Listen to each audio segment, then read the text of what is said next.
Olá, seja bem-vindo a mais uma revisão da lição dos jovens. Hoje, quarta-feira, 23 de julho, a gente continua nossa exploração da lição 4.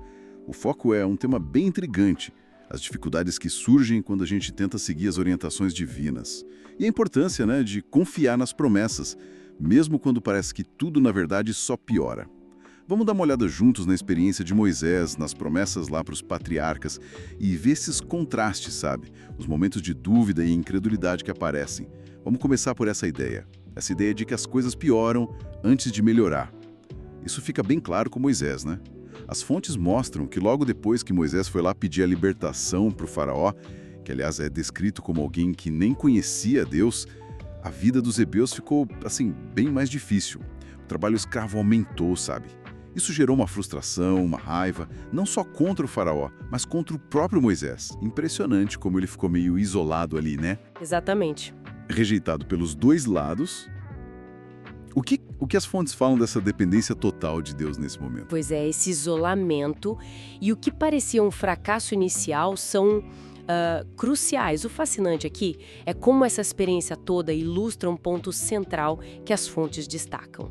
As dificuldades extremas, ou quando a situação piora muito, não são necessariamente um sinal de que Deus está ausente. Na verdade, paradoxalmente, as fontes sugerem que o pico da dificuldade pode ser justamente o momento em que a ajuda divina está mais perto, sabe? Não mais longe. Pode ser um sinal de que Ele está agindo ali nos bastidores. Como é mencionado nas análises, é fácil para a gente hoje, com o nosso conforto, julgar a falta de fé dos israelitas.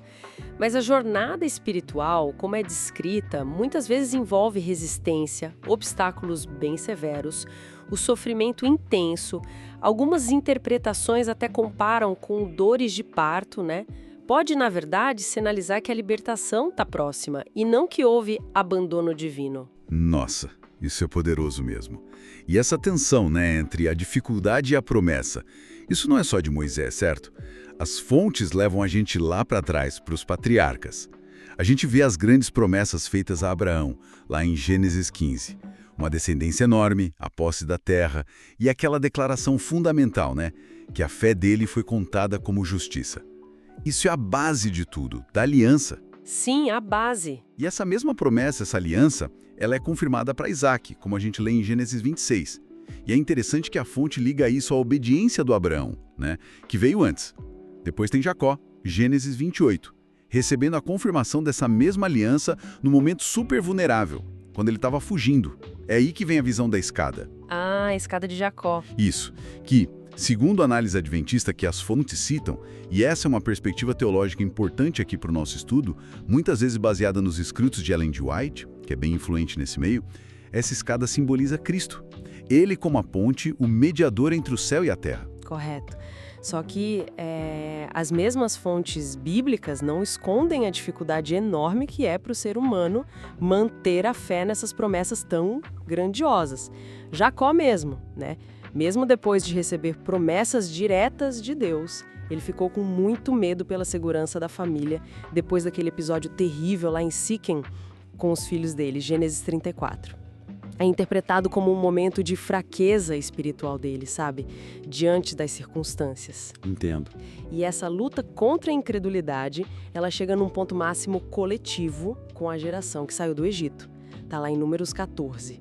Apesar de terem visto coisas espetaculares, o poder, a glória de Deus, as pragas, o mar se abrindo, eles se recusaram a entrar na terra prometida. É incrível isso. Dominados pelo medo, pela incredulidade, depois do relatório dos espias, chegaram ao ponto de querer voltar para o Egito, para a escravidão. A análise adventista, citando especificamente Ellen White, reforça muito que foi essa incredulidade teimosa que impediu aquela geração de herdar a promessa. Isso serve como um alerta, atemporal, sobre como a fé e a confiança são centrais para a gente receber o que Deus promete. Levanta uma questão importante sobre como a gente responde à graça que Deus oferece. Certo. Então, juntando tudo isso, o que significa as histórias de Moisés, dos patriarcas, do povo no deserto? Parece que tudo converge para uma verdade central, A fé de verdade, a fé genuína, ela quase sempre é testada no fogo. na dificuldade.